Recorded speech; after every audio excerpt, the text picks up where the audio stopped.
Hey guys, if you have an interest in developing games, consider joining the WU Game Developers Club. We don't have any more meetings this semester, but we should be back this fall and we'll be meeting every week. It's a great, open, friendly environment. You don't have to have any prior development experience. Take it from me. When I joined, I had no game development experience, and now I've put out nearly 3 games. If you're interested, go to gamedevclub.org.wvu.edu to learn more.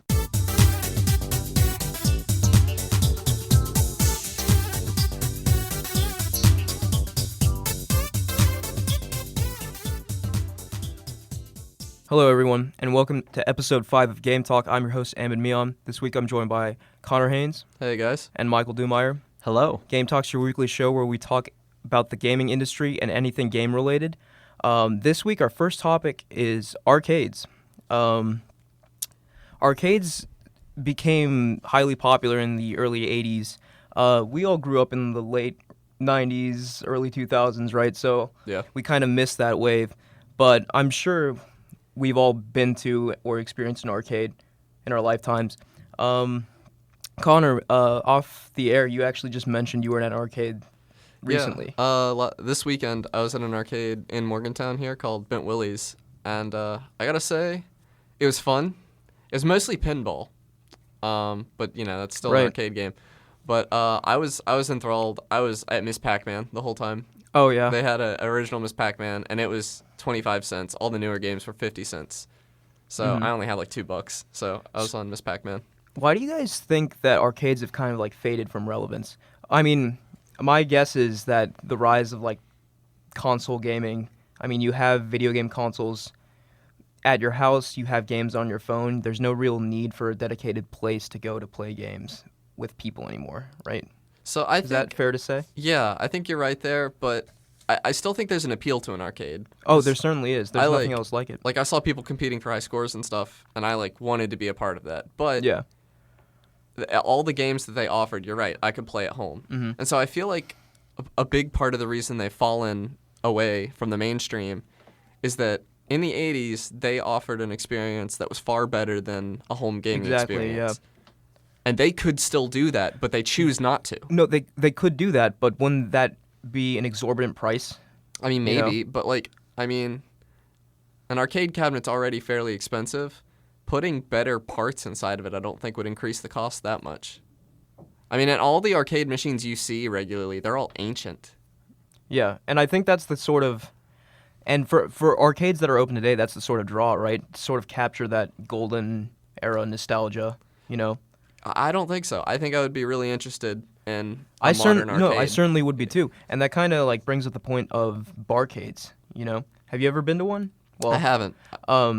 This had a bar in it, so I don't know if it counts. Yeah. But so this topic was actually requested by one of our listeners, and he brought up the really good point of if there were more barcades around, he would certainly think that they would be popular. He found a barcade in his hometown, and he went there, and he said he had a really great time. And I think a barcade targeted towards people that are, in their 20s and 30s, that sort of grew up with video games, it could be a very effective establishment, a very successful establishment, So I wonder why we don't see more of those. I feel like that's an easy solution to sort of bringing back the glory of arcades. You have something to say, Michael? Yeah, the whole thing about barcades is you go there, and there's a huge appeal to some people about getting drunk and playing a video game. And when you can do it in the same place with a bunch of other people, I think there's definitely appeal there. I personally would do it. It just seems fun to get particularly drunk and then compete with other people who are equally drunk to try and get high scores. Yeah, I see what you're saying. I mean, it's more the it's bringing that social aspect back to arcade gaming while still keeping it relevant, because I think people our age and a little older, I mean, when they go out for entertainment, they usually go to bars and such. So combining those two things together, I think, could only be a massive success. I know I think arcades are sort of seeing a small resurgence with the emergence of these barcades, but you don't see them outside of big-ish cities, I think. Right, and we're talking from an American perspective, but arcades are still big in Japan, I believe.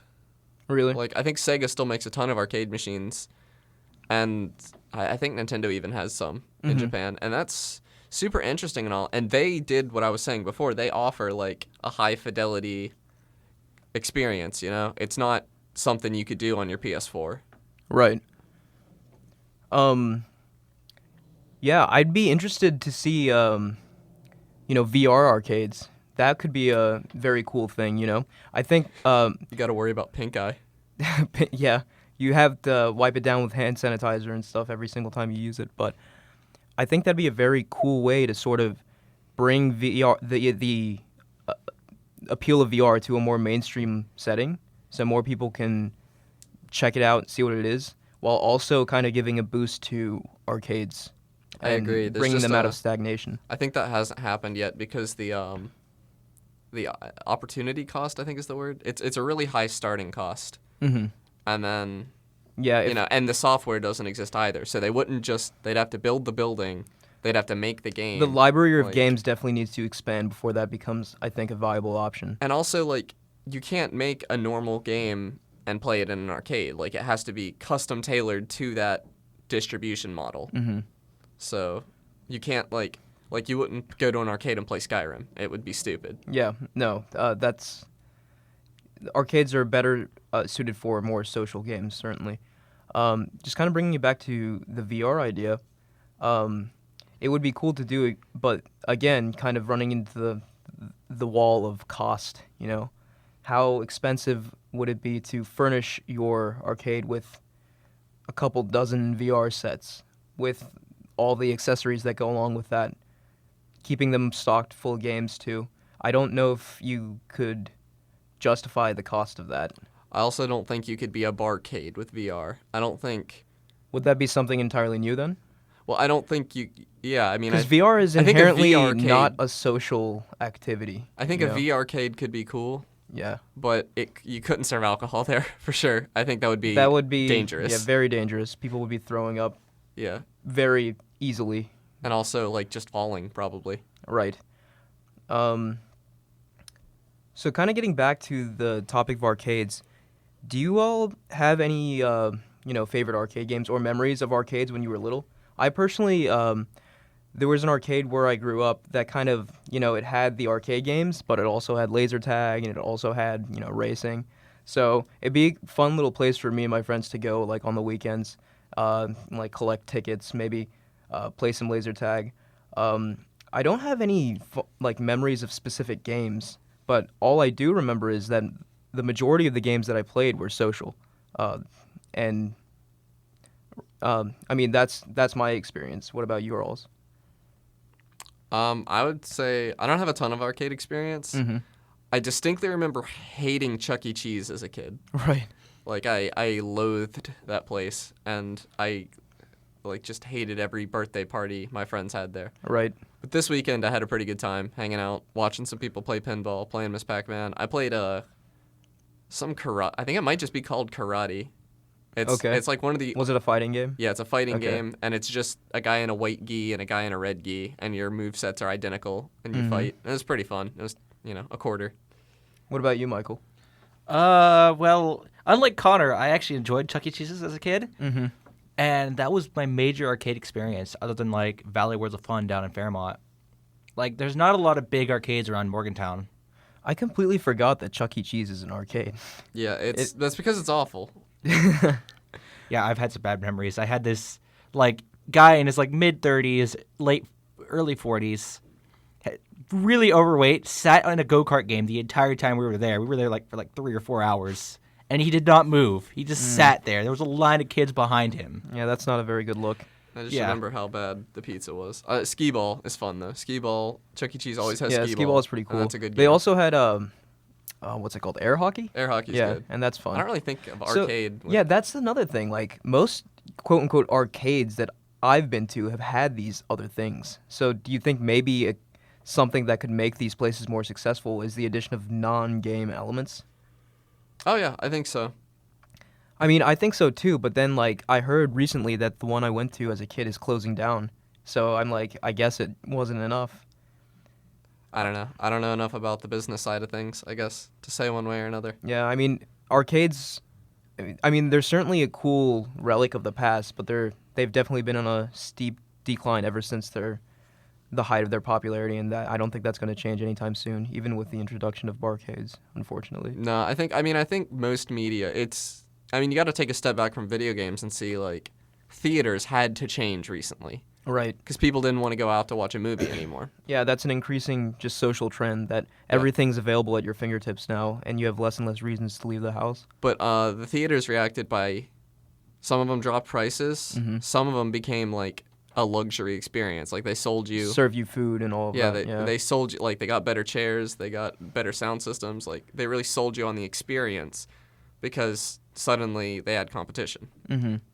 And I think, in an abstract kind of way, arcades need to take a step back and look at the same thing if they want to survive or want to come back.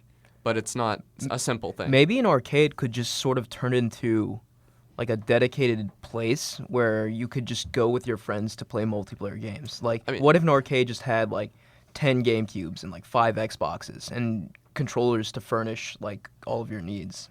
You know, what do you guys think of that idea? Kind of like a cyber cafe, as they're called now. Like those are very popular over in the Koreas. Yeah. They're very Like- popular Not over in here, Latin though, America as well. Yeah, Mm. a lot of people enjoy that, and we don't have a lot of those here because who knows? My hometown did have one of those. Mm-hmm. I actually had a birthday party at one. Oh, nice. And they had like 12 gaming PCs that were really nice. And they had like a big projector room with like, I forget what the main consoles were at the time. I think it was early in the PS3, Xbox 360, and Wii life cycle. Okay. And like, it was awesome. It was, a good place to be, but they went out of business. Yeah, there seems to be a trend there. Yeah, it was a good time, but like, I don't know.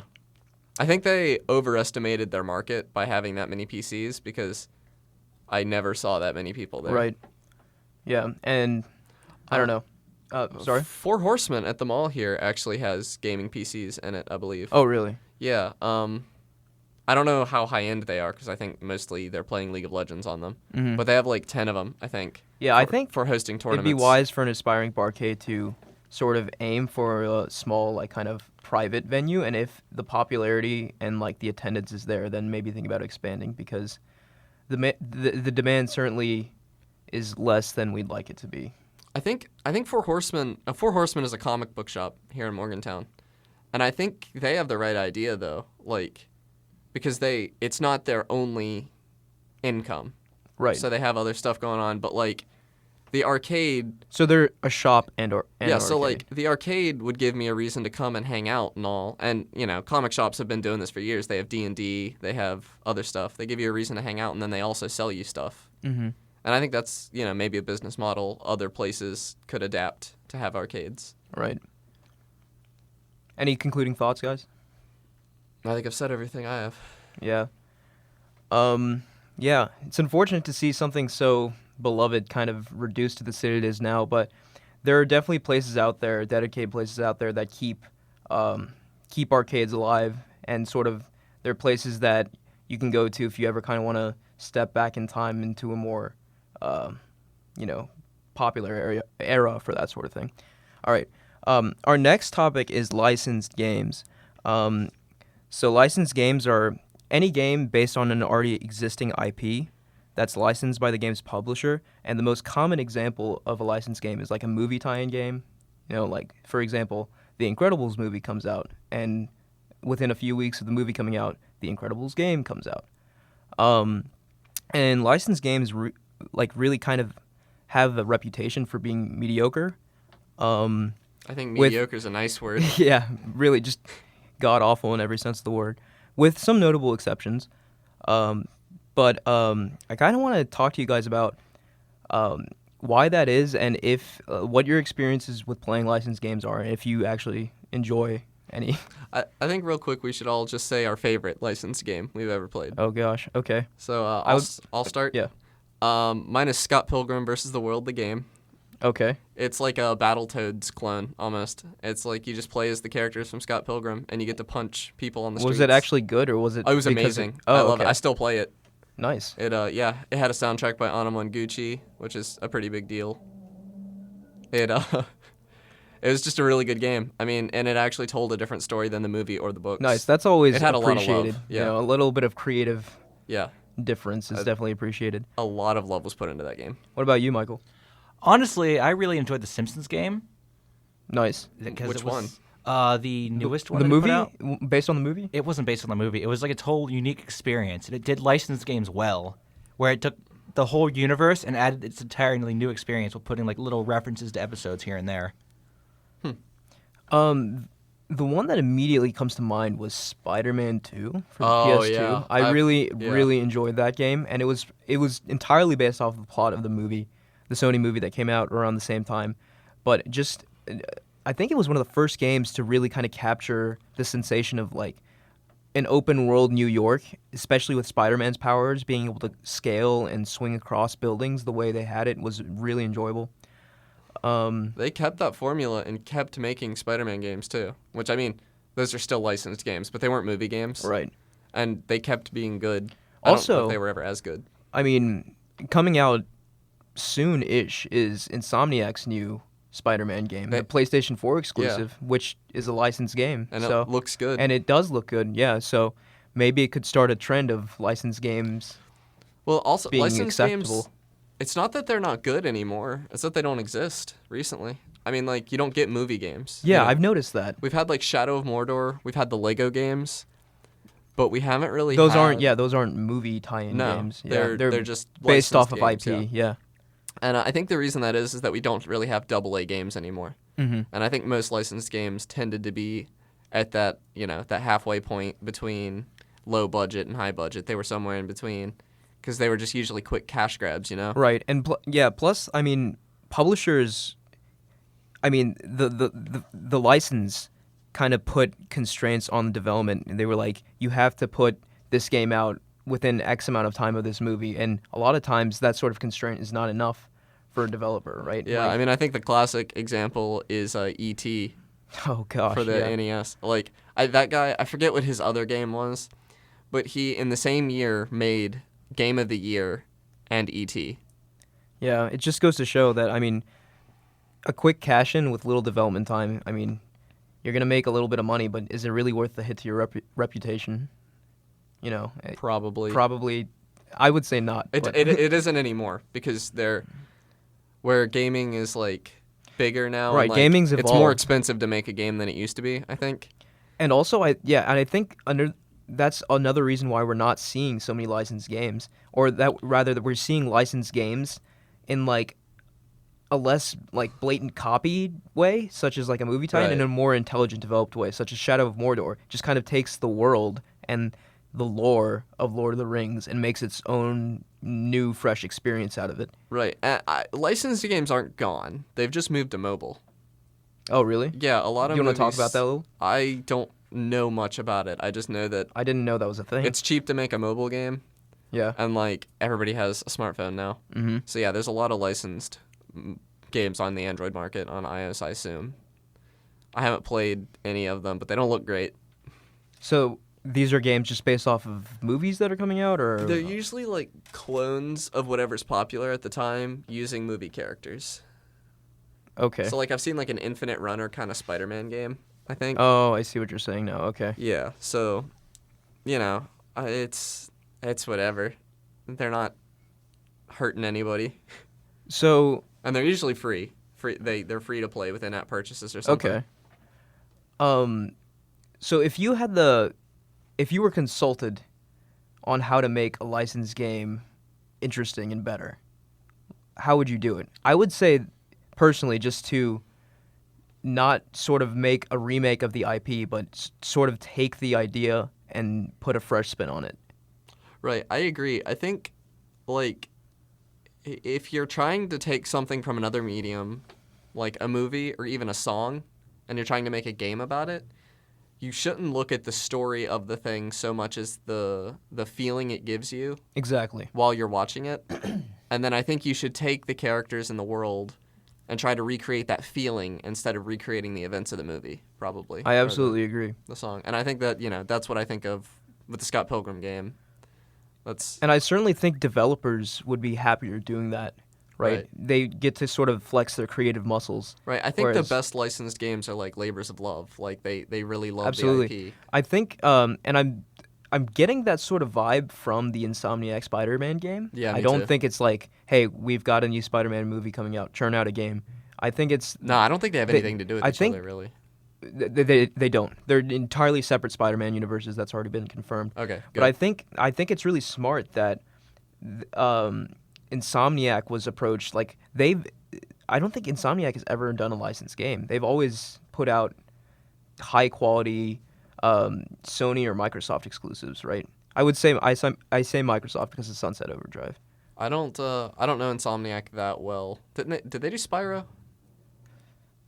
Yes. Yeah, okay. Yeah, they did. Then yeah, they're amazing. Yeah. No. So yeah, their track record is pretty phenomenal.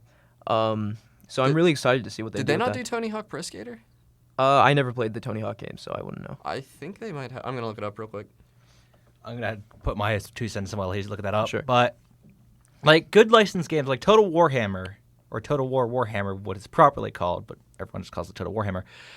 It's really good because they take the Warhammer IP that they were licensed, and then they put it into a Total War game, which it fits really well because the Warhammer Fantasy series is about a bunch of wars between dwarves, humans, elves, vampires, orcs. Yeah, and I think people really react positively when they see their beloved IP kind of fleshed out in that way, right? Because they've already know the story, they already know the lore. What they don't have is something new with that beloved Right. thing. And it like gives them an opportunity to be in that world almost. Also, Insomniac didn't make Tony Hawk. That was Neversoft. My bad. But I think it's really cool. Like, there's a cool opportunity with licensed games. I think Definitely, yeah, it's hit and miss. more so miss than hit. But Yeah. I don't know. If this Spider-Man game pans out, it'd be interesting to see how and if it sets a precedent. Yeah. going I think forward. licensed games are in a good place right now with Shadow of Mordor. I mean, Scott Pilgrim happened. That was that was a while ago. Spider-Man coming. South Park, The Stick of Truth. Yeah, they've had 2 games now, haven't they? The second one is currently in development, It's- but yeah. I played the first one and I thought it was fantastic. And I haven't played it, but I hear it really captures. it was very the South funny, Park and vibe. it was straight up just a good game too. It was a good RPG, which was much appreciated. You guys have any final thoughts? I just think we're in a good place for licensed games right now. Yeah. All right. Our final topic today is video game peripherals. So, for those who might not know exactly what a peripheral is, it's any sort of hardware that's used to enrich a gaming experience. So, an example would be like a steering wheel that you use for a racing game, or a gun that you use for a shooter, and the Guitar Hero guitars or Rock Band drum sets. Is a controller a peripheral? I would So I would say yeah. Should we start by just saying our favorite controllers that we've ever used? Sure. Okay, mine's Steam controller. Okay. I like it. It's got the 2 trackpads. You're not as accurate with it as with a mouse and keyboard, obviously, but like I can play Kerbal Space Program from my couch with it, and that's more than I ever thought I would be able to do. Yeah. I guess I was sort of like going in the direction of non-traditional peripherals, but we could just talk Yeah, I about think we should do peripherals both. as a whole. What about you, Michael? I honestly really enjoy the DualShock 4 because I always found the DualShock controllers to be really good up until the DualShock 3, which was eh. And then the DualShock 4 comes out and takes everything that was bad about the DualShock 3 and gets rid of it. So it's a really good controller in that it feels great to use. I like the light on the back myself. Yeah, that's also a good point. I would probably have to go with either the GameCube controller or the Xbox 360 controller. I'm partial to the GameCube one Yeah, too. I mean, I think the GameCube one edges it out. I just love the giant centralized A button, Yeah. So and that's the button you're going to be using most often. So they made it bigger, and then the other sort of smaller buttons, orbiting that big A button, and plus the triggers felt really nice to press. Yeah, I would say GameCube controller.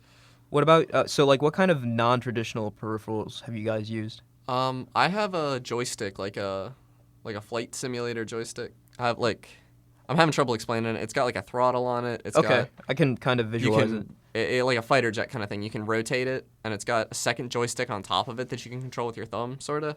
It's got all kinds of cool stuff. It has a ton of buttons on it. And using that to fly my spaceship in Kerbal Space Program was one of the most amazing things ever. Wow, because it would actually sort of feel like a flight sim, Oh, right? yeah. Yeah. It did. It was, All you need now is a VR headset, and then you're there. don't tempt me. Yeah. Does kind of tangent, but does Kerbal Space Program have a VR I'm sure there's a mod for implementation? it. It doesn't have it by default, but it's in Unity, so Okay. it could. What about you, Michael? Non-stan- yeah. Non-standard. That's a really hard one to think about because I haven't used a lot of standard peripherals. They're kind of just accessories, right? You don't Yeah. have to use them. I mean, I have an old Thrustmaster joystick that I use occasionally, but that's about it. Okay. I would probably say I'm a sucker for the rhythm games, so I would say that Oh, yeah. the Rock Band guitar.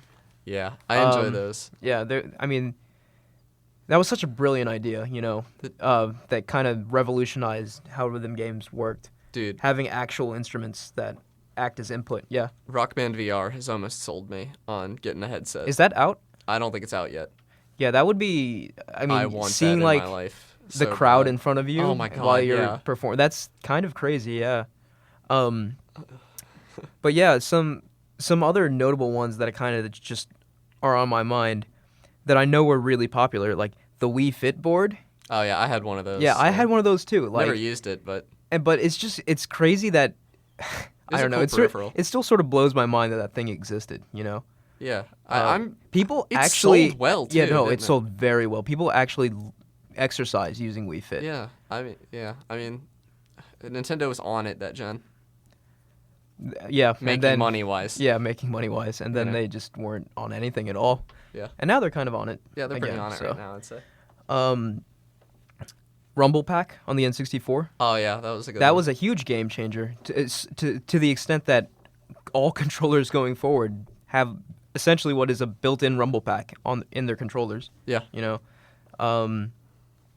Yeah, another kind of revolution by Nintendo, kind of adding that extra dimensionality to your gameplay, actually feeling things that are occurring in the game. Very smart on their part. Did you guys ever use So I'm assuming you've both played Mario Kart, right? Oh yeah, the you wheel. ever try the Oh wheel? my God, I yeah. actually really enjoy That was the wheel. the way yeah, to yeah. play. Yeah. And I recently discovered that wheel is way more popular with like non-gamers than I like previously Oh, yeah, I thought. Like imagine. some people don't even play Mario Kart unless they have a wheel. Like that's how like It's a big good, of a deal yeah. the peripheral is. It was a good wheel. And it worked pretty well too. Oh yeah. Yeah, I loved that thing. Yeah, I mean there are countless numbers of peripherals out there. Kinect. Do you think the Kinect would count? Yeah, I mean it would. It counts. Yeah. Definitely a cool idea that sort of just it wasn't necessary at all. It like provided no added benefit. I mean, yeah, it gave your Xbox motion controls and like weird motion controls, but I mean, navigation would be much easier just using a controller. It was sort of more like a showpiece more than anything, I think. Yeah, I mean, the Kinect did not do as bad as the PlayStation Move did, though. Because at least Xbox had the mind to bundle it in with every single Xbox One they sold for so long. Well, are you saying that was a good move though? It was a terrible move because they didn't sell much, but they still sold more Kinects. Yeah, than no, PlayStation they Moves. I love the fact that they doubled down. They were like, "No, we're going to give you Kinect," and everyone was just like, "All right, we're just not gonna buy Xboxes then." Yeah. Yeah. So my favorite, one of my fondest memories with the peripheral isn't like one of the higher tech things at all. When I was really little, I had all these Tonka games for my PC. What's a Tonka Like game? Tonka Construction. So it was like, Okay. some of the listeners might know what that is. But basically, it was a toolbox. And it just, like, you attach it to your keyboard.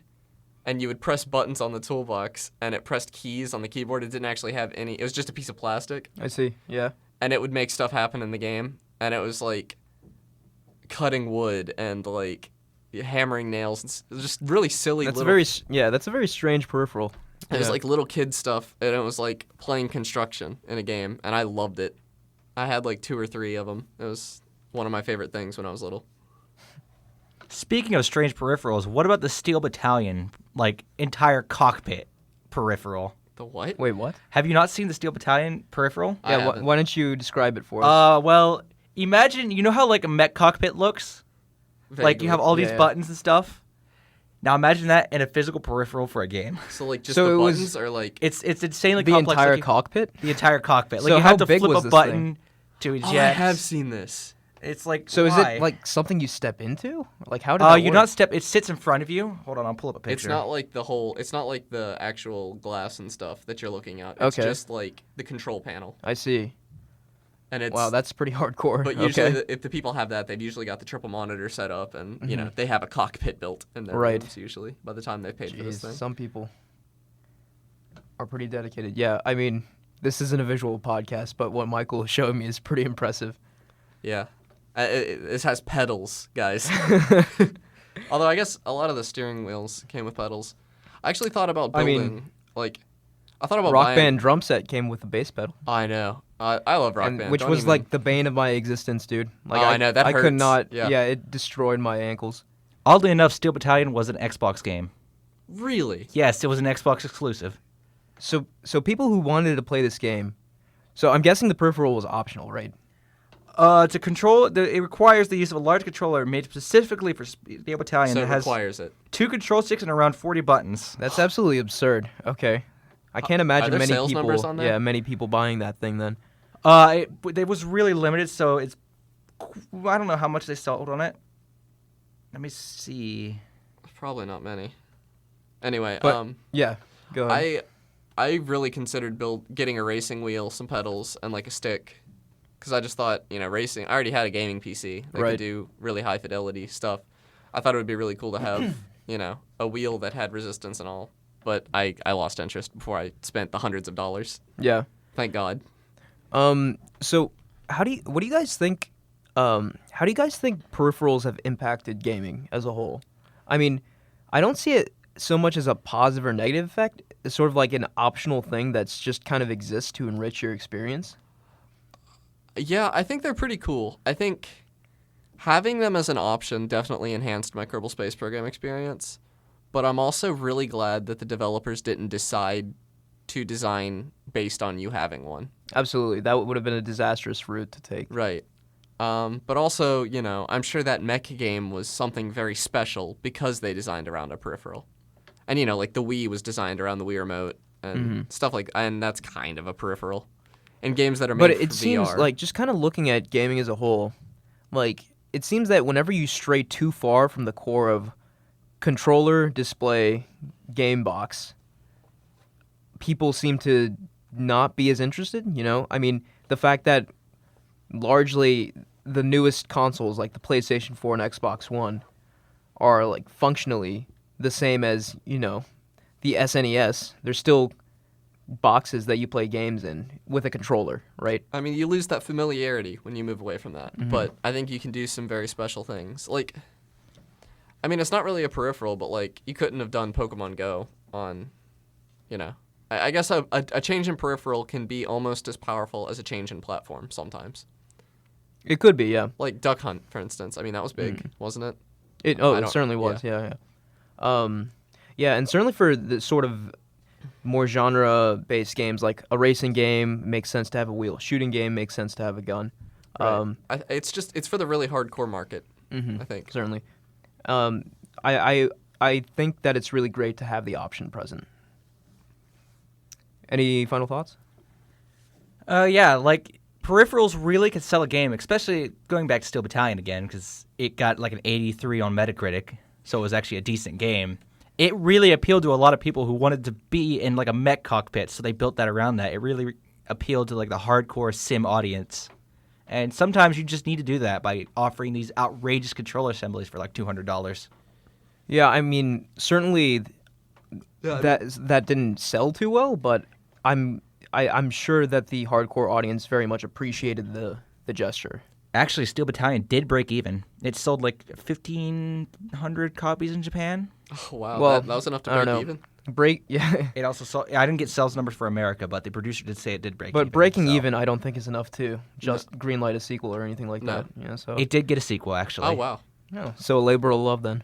But it did not have the complex control scheme of the previous one. But can you imagine being the guy who pitched Rock Band? Like, He must have been laughed out of the room, dude. yeah, like, yeah, and 'cause then that's and then that game was hugely Yeah. successful. Same with Guitar Hero, and I mean, it spawned a genre almost. It- I mean, no, rhythm it- gaming yeah. existed. no, but I was gonna say we don't see rhythm games without those things, but we do. Yeah. That's a false Bit statement. Trip Runner, Yeah. No, but they certainly changed rhythm games Yeah, in a it changed substantial the way. game, Yeah. All right. So, just as always, every week we close out with games we've been playing or games we want to give it a shout out to. Who wants to go first this week? I'll go first, and I'll talk about Dwarf Fortress for a little bit. Sweet. Well, I haven't played it in a while, but it's still like a really solid game that's built around just figuring things out as you go along. Like, it's one of those games that you can't just start playing and understand everything immediately. You actually have to consult the wiki for hours on end to understand anything that's going on. To most people, that's not a selling point, but to a very select group, it will be. Yeah, Michael and I have both put some some solid hours in Dwarf Fortress. Yeah, it's so much fun once you get past that initial barrier, because then you just start causing massacres. Like, your dwarves will just be mining, and all of a sudden a wall of lava comes down upon them. So what's the sort of objective of the game? Lose. Yeah, there's no end game. Like, you just want your fortress. So okay, then let me You want to rephrase the make question. interesting things happen. Yeah, what's the core like gameplay loop then? Like, what are you doing? You want to manage your fortress, and then eventually die. Yeah, you kind of play as like a god figure kind of thing. Okay. And you control this fortress in a kind of abstract way. Like, you say stuff that you want to be done, and then the dwarf AI will decide whether or not it even wants to do it, and then maybe attempt it. Like, it's very cool, but there's a learning curve. Well, yeah, anything that requires hours on a wiki as a barrier to entry. Like, the dwarves, if you leave them alone long enough, they'll actually start getting violent towards each other, or go like rampaging through the fortress and tearing stuff down. Right, they'll get bored or drunk, or they'll become friends and then fight each other. Interesting. So the game could theoretically be played without you providing any input and just you watching how things unfold. Not for very long. Okay. Yeah, because you start literally out in the middle of a field, and eventually wolves will descend upon you and kill you. Yeah, if you're in the right area. The dwarves won't grow food on their own. Or So anything like that. it sounds like a very kind of open-ended, kind of sandboxy, do what you want sort of game. Absolutely. I mean, there are like natural goals like produce wealth, you can trade and stuff, but there's no end game. You know, the end of the game is you dying, no matter what, or Interesting. dying or giving up. You said something interesting about Dwarf Fortress recently. About kind of refresh my memory about the quote about it simulating reality. Oh, what was it's like? It's like 50% of the way to simulating reality or something. Was it 50? I think it was higher. I think it was like 40%. I don't understand how you would even calculate that. Okay, so Dwarf Fortress, yeah, I mean it's not a real statistic, I don't think. Okay. But I mean, Dwarf Fortress is a very complex game. Every dwarf in it has thoughts and emotions, and they make decisions based on those. They have families, they have friends, they live, they die, they eat, they It sounds incredibly robust. they have kids. There's air pressure, there's water pressure, there's temperature, Jeez. there's weather, there's curses. How does one manage? So there's magic in it too. Vaguely. I mean, magic is coming. Right now, there's necromancy, so stuff can get brought back from the dead, and there's demons. But Wow, okay. there's not really magic. So certainly a in lot traditional going on sense. in the game, Yeah. to say the least. Yeah, and it's like, there's just so much going on. I'll be honest. It's free and on PC, correct? It is free, yeah, Okay. and it's on PC and Mac and Linux. Okay, nice. And yeah, I mean, I'll be honest. I got interested in Dwarf Fortress in high school because I wanted to know something other people didn't know. It was like an almost hipster kind of attraction to me. So. I remember in high school my friend Mason playing it and him like explaining it to me, and I was just like, I was intrigued, but like the sort of minimalist graphical style kind of put me off. But I definitely think it would be something I would enjoy today. It's one of those games. I've followed the Dwarf Fortress subreddit despite the fact that I haven't played in years, because it's honestly almost more fun to read about than it is to play, and a lot of Hmm. a lot So of the are time. people like constantly making discoveries or like?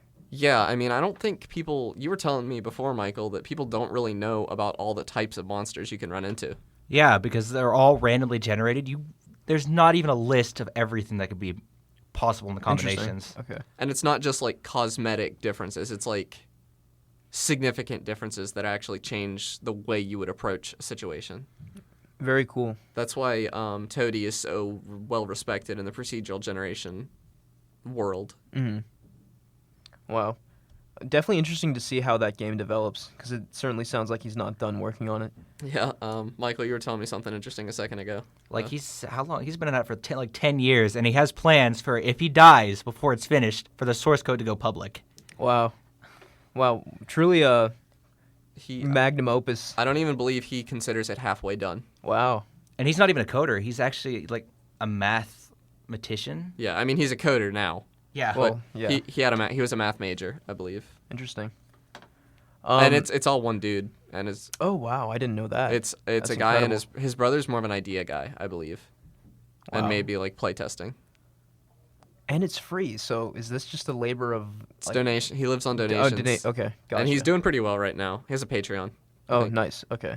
I read in an interview like a couple years back that he was living off nothing but a Quiznos sub a day and a lot of coding. Yeah, he's doing a lot better now than he has been in the past. I was wondering how he was affording to feed his I cat certainly for a think he while. could. He could Oh, he's been manage to approached. charge for the game. He's been approached by publishers Yeah. before who want to pay him to continue the I guess game. he's but sticking by his guns. His They want him philosophy. to do things like add a user interface, add graphics and stuff. Okay. That he's just not ready. The game's not ready for it yet. He doesn't want to put all that work into that when he doesn't consider the game anywhere close to finished. That's understandable. He wants to hold off so that he can do that when the game, like when it's actually going to make a difference, so that he's not going to have to redo it 100 times. Nice. I'm just gonna talk about my game very quickly. A game I've started in the past week. I've put like less than an hour into it, but it really kind of grabbed my attention. Is a game called Ori and the Blind Forest. Have either of you heard of it? I've heard very good Yeah. things. It's a 2D Metroidvania type game on PC. I think it's on no, 360. it's on Yeah. Steam. Yeah, so it's on Steam and Xbox, I think only. Okay. Yeah, it's not on I know it's not on PlayStation 4. But it's a 2D Metroidvania platformer where you sort of level up your skills, you progress through the world. The most striking thing to me about it, though, is the art style. It's got one of the most gorgeous art styles I've ever seen. Like the 2D animation and just the background work is each scene is like is gorgeous and immediately captures your attention. Like some serious work went into the art in this game, and it was made in Unity too, just incidentally. Really? I didn't know that. Yeah. Other than that, I don't have too much to say about it. Other than it really sort of captured my attention. I can't wait to go back to it. I don't know if you guys have anything to add to that. I've played it a little bit. I haven't finished it yet, but it's one of my best friends. It's his favorite platformer of all time. Yeah. No. So- I mean, critically, it's been doing extremely well. Yeah. The definitive edition came out this year, I think, but the game's been out a while. Yeah, for a couple years. I think it wanna actually say. came out last gen. Really? No, think I got- thought it came out around the time Xbox One. Yeah, but it released on 360. I Oh, think. it did. I Okay. think. What game? Ori and the Blind Forest. I think it came out last gen. Well, Check. regardless, excellent Metroidvania and platformer with a gorgeous art style. If you're into that sort of thing, definitely check it out. Why don't you round us out, Connor, with what you've been playing? It's not really what I've been playing. It's what I played once this weekend, but it was the Japanese Tetris game on the Nintendo Switch. All right, so my first question is, what is different between Japanese Tetris and I couldn't read any of the Tetris. menu items. I didn't know what was going on. menu items? That was the So isn't Tetris sort of self-explanatory? So or? mostly, I think there was a lot of menu navigation that Jordan had to get through to get us into the Tetris. Okay. And once we started playing it, it was the Tetris I knew and loved. But there were Multiplayer? Yeah. Yeah. Which nice. I had never. That was the thing I'd never played before. We were having a 3-player multiplayer Tetris, which I didn't know was a thing. Yeah, neither did I. It was just it was 3 different Tetris games going on at once. But if you destroyed more than one layer at a time, then you would build a layer, sometimes a layer with gaps in it or with like annoying gaps in it on someone else's board. Mm-hmm. So like it was just really frantic trying to keep up. A lot of mayhem and fun. I mean, everybody's played Tetris, but it was fun. And also there was a character select. I don't know why, but yeah. Did you ever see your character at any point in the No, game? there were voices. But Okay. they had all these different, they had pictures for the characters and everything and a select. Very interesting. I guess, Yeah. after decades, you got to figure out some way to make Tetris. Yeah, I didn't get it. And Different. this was just the demo, but I don't think Jordan paid for it. Mm. But it was really fun. I mean, Nice. I wouldn't have asked anything more of it than what we were given for free. Yeah, so, what would the actual game be like? I have no idea. I couldn't I read mean, it. Tetris is Tetris, right? It played an ad after every game, but, we couldn't understand it. Interesting. That sounds like fun, though. Yeah, I enjoyed it. All right. I think that's going to do it for this week, guys. I'm Ahmed Mian. Thank you guys for joining me, Michael and Connor. See you next week. Bye.